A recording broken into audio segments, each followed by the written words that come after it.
What's going on, YouTube? It's Cinecentric, where we talk about all things cinema.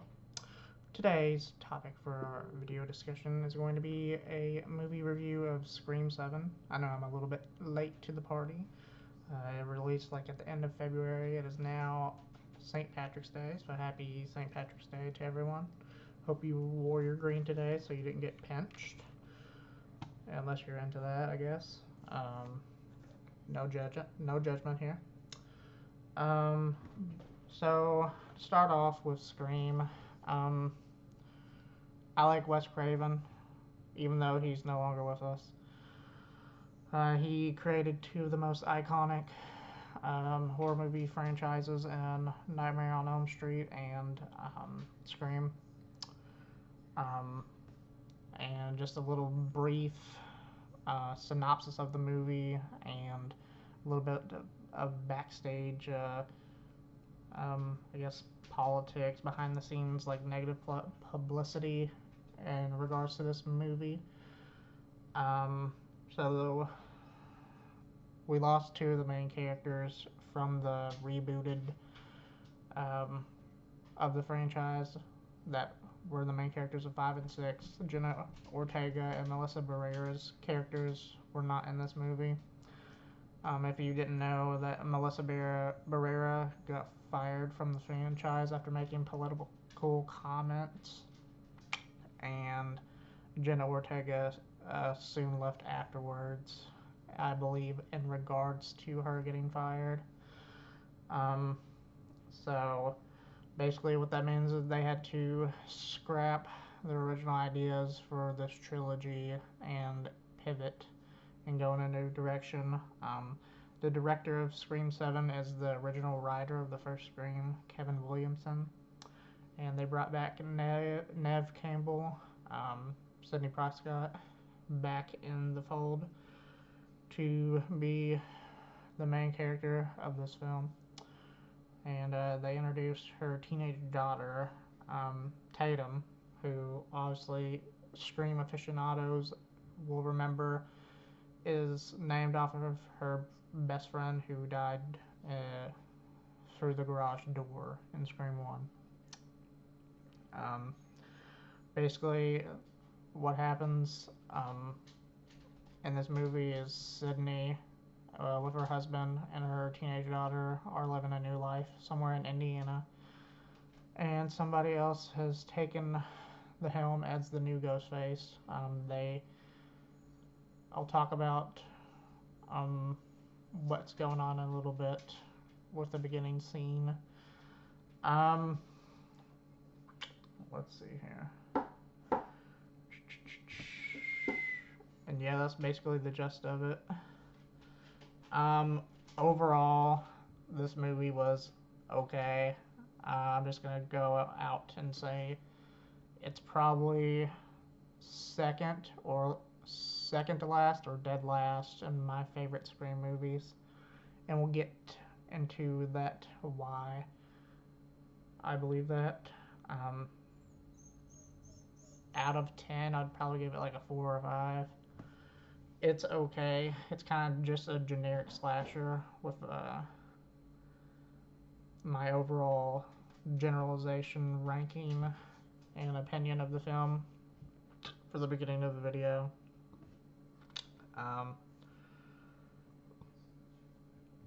What I liked about the movie, and obviously I'm gonna put spoilers in the title, but if you still haven't seen it, we're gonna start getting into spoiler territory here. I like the opening scene for the beginning of the movie, where a couple goes to the original house. I believe it's Stu's house. It's been turned into like a Airbnb, I believe an Airbnb, like slasher horror museum, where like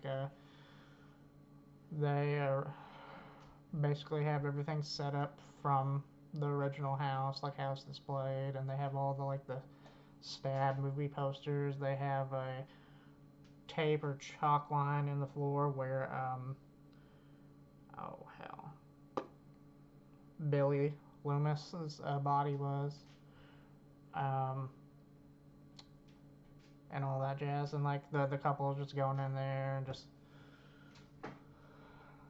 glazing it. Um, the boyfriend mentioned something about Stu, which was like speculated before the movie. Like the fan base was like, is Stu still alive?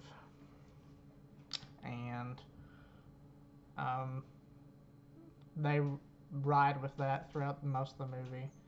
But getting back to the opening scene, it's pretty nice. It's pretty good. Scream movies are genuinely um, based off of like the beginning opening scenes. Like the opening scene with Drew Barrymore in the first one is iconic, obviously. This one's not as iconic, but it definitely is very good, um, and very tension filled. And then also just burning the house down was symbolic. But my main gripe is it didn't really connect to the reveal of the killers and basically the motive of the killers at all, which I'll get into later. But I did like the opening scene and the kills. Um, Also, it was good to see Sidney Prescott back in the driver's seat. Um, Even though we did lose Jenna Ortega and Melissa, um, they basically did have to pivot back to Sidney because they didn't really. I feel like they probably got a little bit rushed with this movie, um, just because of all the backstage politics. But she's good in this mostly. I like the dynamic between her and Tatum and her daughter, even though you don't get too much into that dynamic. Like it was still very intriguing, and I'm looking forward to seeing what they do with it if they continue to do sequels, which they most likely will, because I think Scream 7 made like over 200 million globally last time I checked. I'm not sure though. There are two kills in this movie that I think was very clever and very well thought out. One of them was one of Tatum's female friends, where she was practicing for a play, and she was swinging back and forth from the rigging system, and like Ghostface was just like gutted her, and like she just kept on flowing back and forth. Which you saw a little bit of that in the trailer. I thought that was neat. And then also there's one kill in the bar where Ghostface basically like it kind of looked a little bit CGI, but I still enjoyed it because I thought I laughed my ass off when I saw it happen because Ghostface he pushed the guy through the beer tap puller and then pulled it and and then beer started coming out of his mouth. I was like, you know what? That's pretty good. Pretty good. Pretty good. The last thing that I liked about it kind of gave me like a small town inclusive vibe. Because like most of the time it's been like in Woodsboro, but this is like a small town Indiana, I guess. So like it just felt a little bit closer to home because I am from Indiana. So I like that a little bit. Then we're gonna go to the dislikes. I've already mentioned one. The beginning scene had no connection to the killers. Also, I felt like this. I feel like this movie didn't really have too many. I didn't really have any meta, um, like meta call outs, anything like that. There was a scene with Mindy and Chad in the bar where like they kind of got a little bit meta, and like Mindy's like the new Randy, like but like it was kind of like meh. I didn't care about it too much. It kind of felt like just a generic slasher. most of the time. And another big complaint that I have is most of the characters just felt like cannon fodder, like just throwaway characters. Like most of Tatum's friends, all of Tatum's friends basically died, and like you didn't really get much character development. You don't really know who they are. Um, which, like it's if you're into just generic horror slashers where like people just get gutted and killed off, like that's fine. But like give them just a little bit of something to flesh them out. Like there's one girl that was, she's the one that got dragged across the bar and like went through all the glass mugs and got a shard of glass in her throat. Like all she really got was like she was into the weird, creepy guy that people thought he was weird, and like that's it. And like the guy was all he got was he's the weird, creepy guy. Like he didn't get anything. And like I don't remember any of their damn names either. And like that's how forgettable they were. And like none of the new characters really got much besides like Tatum, the daughter. Um,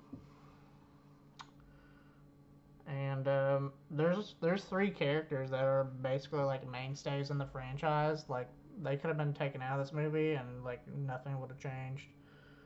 Mindy and Chad was basically pointless to be in this movie.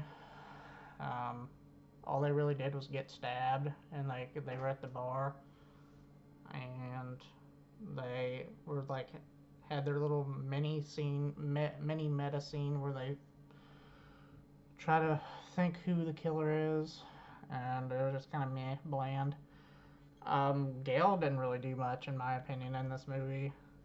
Like her entrance was cool, like where she like killed the first Ghostface, um, ran him over with Chad and Mindy, who for some reason is just like tagging along Gail and like being her entourage. But like Gail didn't really do anything, like it, in my opinion. Like she was just there. Um, so now we're gonna get to like one of my main gripes because I think it could have had potential, but they kind of blew it, in my opinion. Um, I like the AI stuff with Stu. Having Stu Mocker back in the fold was very nice. But it kind of just became a gimmick when you finally figured out who the killers were at the end.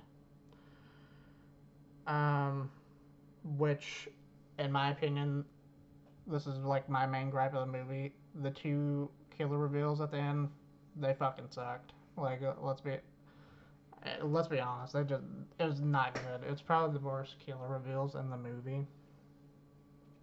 And I know technically Stu's supposed to be dead, but I'd rather have them, if they're gonna do AI gimmicks and bring back like Roman and Billy Loomis's mom and all that shit, and have Stu like basically what they were doing in this movie is they were jerking the chain of the fans and fucking with them, and basically they were stealing your money and laughing in your face, in my opinion. Because all that AI shit was just a gimmick, and like the explanation for that was like one guy that was working in a mental rehab facility, like was just a fan, and he took a couple coding classes so he knew how to like do AI videos. Like that's fucking stupid. Like that's bad. Um, and when he revealed the last Ghostface, and he said, "Come out, Stu," which by like an hour in, when I didn't see this woman for the longest time, I put two and two together. I was like, yeah, she's got to be one of the ghost faces. And it ended up being the woman that was talking to Sydney in her coffee shop about like her abusive ex-husband and some shit. And she ended up being the last Ghostface. And the motivation for this bitch's reason for killing everybody just because Sydney wasn't in New York and like she's a fucking a fan, like that shit's ass. Like no, bad fucking writing, bad. Yeah, like it was just a letdown, cause like literally the other guy was in one scene, and this bitch was like only in two scenes, and usually people were probably like, hey, like these kills were good because they didn't have any connection to Sydney herself. They were just a couple of randos that were fans. Doesn't mean it's fucking good. It's so like it just yeah no, it's not great. Um, but you're all free to have your all's opinions. Like I've seen mixed reviews on this. It's also been very low scored on Rotten Tomatoes, but like audiences obviously don't give a shit. Like I said, overall, I'm gonna give this movie a 4 or 5 out of 10. There's definitely better screams out there. Um, and with that said, hope you enjoyed the video. Like and subscribe. Next videos I have coming up, I plan on doing a movie review of Undertone. Hopefully I can get that out by next week. I haven't watched it yet, but I've heard pretty good things about it online. I'm also going to do a video about my top 10 favorite movie directors and top 10 favorite writers. So those are videos I'm working on. So stay tuned to that. And I'll see y'all's pretty faces later. Bye.